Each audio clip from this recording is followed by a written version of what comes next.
वीरेंद्र जी, स्वागत है आपका। हाँ जी, नमस्कार जी। नमस्कार सर।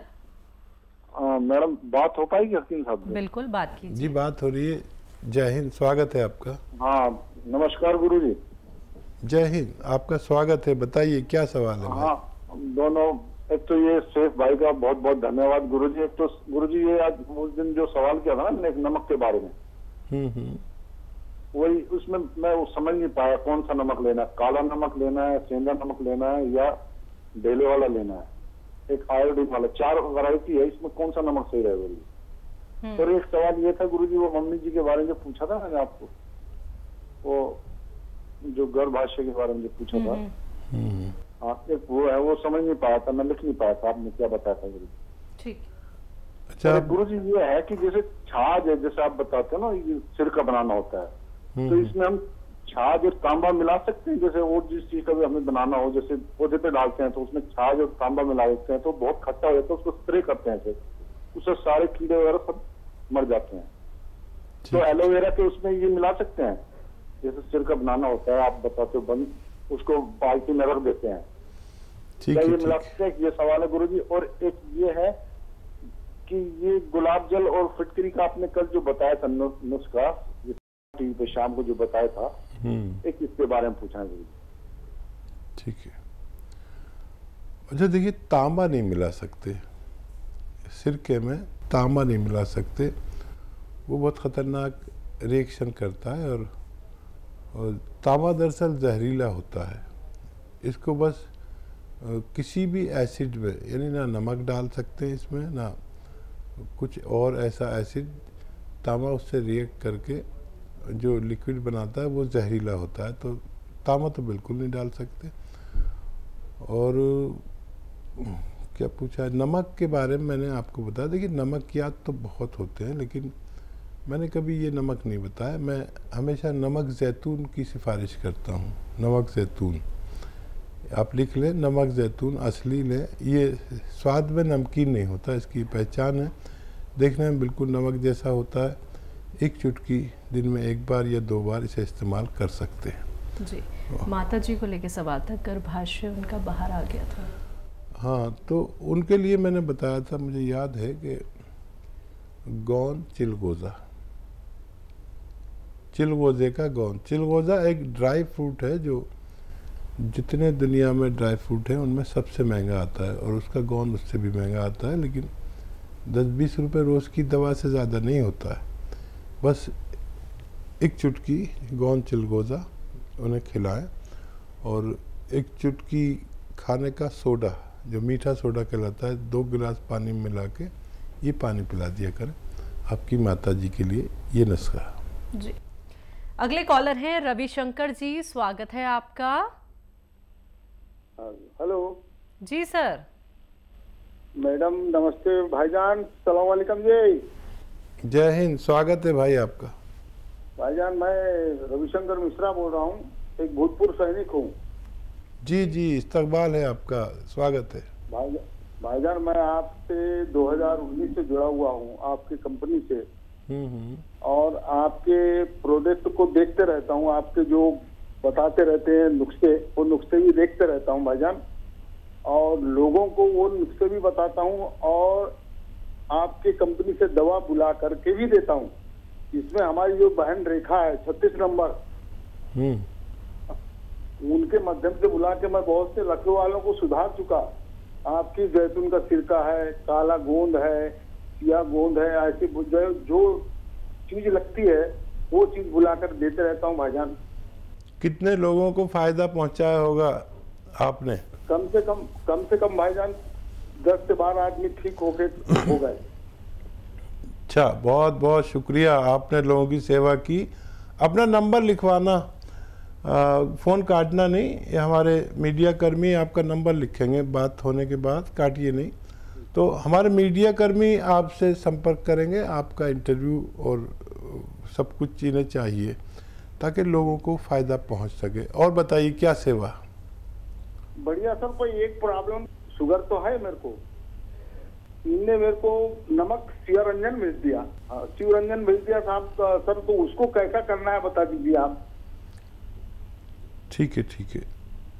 हाँ देखिए, नमक शिवरंजनी और नमक जैतून और नमक कलौंजी, ये तीनों चीज़ें एक सा काम करती है। जहाँ नमक जैतून की ज़रूरत पड़े वहाँ पर आप इसे एक चुटकी एक वक्त में इस्तेमाल कर सकते हैं। और ये भी वही सलाहियतें रखता है जो नमक जैतून और नमक कलौंजी में है। अगले कॉलर हैं हमारे साथ, बात कर लेते हैं। हरियाणा से है निर्मला जी, स्वागत है आपका। हाँ जी, नमस्कार मैम। जी नमस्कार मैम। नमस्कार भाई साहब सुलेमान जी। जय हिंद, स्वागत है हमारी बहन का। सर मेरा आपसे एक प्रश्न है सर। जी। मेरा लड़का है सर, उसकी उम्र 14 साल है सर। उसको ना आधे सर में दर्द रहता है और आंखें भारी भारीपन रहता है आंखों में। ठीक है। और सर एक प्रश्न मेरा है, जो मेरे को ना पित्त ज्यादा बनता है सर। जैसे मैं खाना खाती हूँ तो मेरे को ना खट्टी डकार आती है और खाना हजम नहीं होता है सर। ठीक है। अच्छा देखिए, बच्चे को अगर नज़ला वगैरह रहता है और नज़ला हुआ, खांसी हुई, बलगम हुआ और उसने कोई दवा ले ली एंटी एलर्जिक, तो वो सब कुछ सुखा देती है, नसों में बलगम को सुखा देती है। तो अगर ऐसा होता है तो बलगम निकालने की दवाएं, कफ निकालने की दवाएं डॉक्टर से लें अपने, जिससे आप इलाज कराते हैं, तो वो निकलते ही आपका बच्चा तंदुरुस्त हो सकता है। और इनका सवाल, पित्त ज़्यादा बनता है, पित्त ज़्यादा बनता है, एसिडिटी, कब्ज़, तो देखिए बहुत अच्छा नुस्खा है। सौंठ, जीरा, अजवाइन, धनिया, मेथी का दाना। एक बार और बोलता हूँ, आप लिख लें। सौंफ 100 ग्राम, सौंठ 100 ग्राम, सौंठ, जीरा अजवाइन 100 ग्राम और धनिया और मेथी का दाना 100 ग्राम। इन सबको पाउडर बना के घर में रखा करिए। किसी को भी आधी रात को ज़रूरत पड़े तो बड़ा काम आता है। और एक आता है नमक जैतून। ये नमक अलग टाइप का नमक है, देखने में नमक जैसा, लेकिन स्वाद में नमकीन नहीं होता। एक चुटकी नमक जैतून 2 गिलास पानी में मिलाना और इस पानी से आप ये जो 6 चीज़ों का पाउडर बनाया है, इसको खाकर पानी पी लें, बस दिन में एक बार। बहुत ही ज़्यादा रोग है तो 2 बार भी ले सकते हैं। वैसे एक ही बार में बहुत फ़ायदा शुरू हो जाता है। आप इस तरह इस्तेमाल करें, फ़ायदा उठाएं। जी। मध्य प्रदेश से हैं दीपा जी, स्वागत है आपका। जी दीदी, राधा स्वामी। राधे राधे मैम। दीपा बोल रही हूँ जी। जी मैं दीपा बोल रही हूँ। मेरे 2 सवाल हैं दी, प्लीज आप अच्छे से लिख लीजिए। बिल्कुल दी। वो मेरे ना एक जीजा जी के लिए सवाल हैं, क्योंकि मैं उनको किसी को नुस्खे बताती रहती हूँ तो बहुत ना फायदे करते हैं, तो वो बोल रहे थे मेरे लिए भी पूछना। तो उसकी ना एज है 51 और ना उनको 15 सालों से शुगर है, लेकिन अब ना उसको ना जैसे सुबह उठते हैं ना तो एकदम इतनी पीड़ा होती है, शरीर में बहुत कमजोरी महसूस होती है। और ना वजन है उसका 88 और उनको शुगर है। तो वो बोल रहे थे मेरे लिए पूछना कि मैं जैसे सुबह उठता हूँ तो बहुत पीड़ा होती है शरीर में और कमजोरी भी बहुत लगती है और वजन भी बढ़ा हुआ है। मैंने कहा ठीक है, मैं अपने सर से पूछ दूंगी आपके लिए, तो वो क्या करें। और दूसरा ना उस प्रेग्नेंट बहू के बारे में पूछूंगी, तो उसका ना अभी 8वां महीना चल रहा है, तो वो बोल रही थी जैसे नॉर्मल डिलीवरी हो और उसको ना सर्दी बहुत बनी रहती है, ठीक है, और सुबह शाम बहुत चीखती है और बहुत सर्दी बनी रहती है। और बोल रही थी दीदी मेरे लिए पूछना कि नॉर्मल डिलीवरी कैसे होगी, तो मैं उसको अपनाऊं। मैंने कहा ठीक है, मैं पूछ के बता रही हूँ अपने सर से। पहले भी बहुत उनको फायदे हुए हैं, तो वो बहुत दिन से बोल रहे मेरे को। जी बस इतना ही, राधा स्वामी सर जी। आप तो बहुत अच्छे हमारे व्यूवर्स में से हैं। आपकी बहू को भी मुझे मालूम है कि उनको रिसाव शुरू हो गया था, ब्लीडिंग शुरू हो गई थी। फिर आपने मुझसे नुस्खा पूछा था, डॉक्टरों ने मना कर दिया था नहीं हो सकता, फिर मैंने नुस्खा बताया था, फिर वो बच्ची अच्छी हो गई थी। मेरी तरफ से प्यार करना उसको और कोशिश करें नॉर्मल डिलीवरी हो। अब जो 9वां महीना लगेगा तो इस बच्ची से सब वो काम कराइए जो नौकरों से कराते हैं आप, यानी झाड़ू पोंछा लगवाना, बच्ची को शायद बुरा ना लगे, क्योंकि वो भी मुझे ज़रूर प्रेम करती होगी। और एक कपड़े धुलवाइए ज़मीन में बैठ के, चाहे आपके यहाँ नौकर चाकर हों, मशीनें हों धोने की, लेकिन उससे कराइए जितना भी उससे हो सके। तो ये 2 काम कराना शुरू कर दीजिए उससे। और जब जो डेट डॉक्टर ने दी हो उसकी, उस डेट पर उसको जो बेकार सा गुड़ नज़र आता ना, काला सा पुराना सा बकवास सा, वो गुड़ घर में रखिए।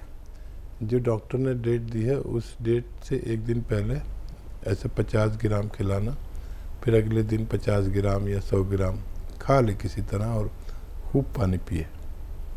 आपकी बच्ची को बहुत नॉर्मल डिलीवरी हो सकती है जी।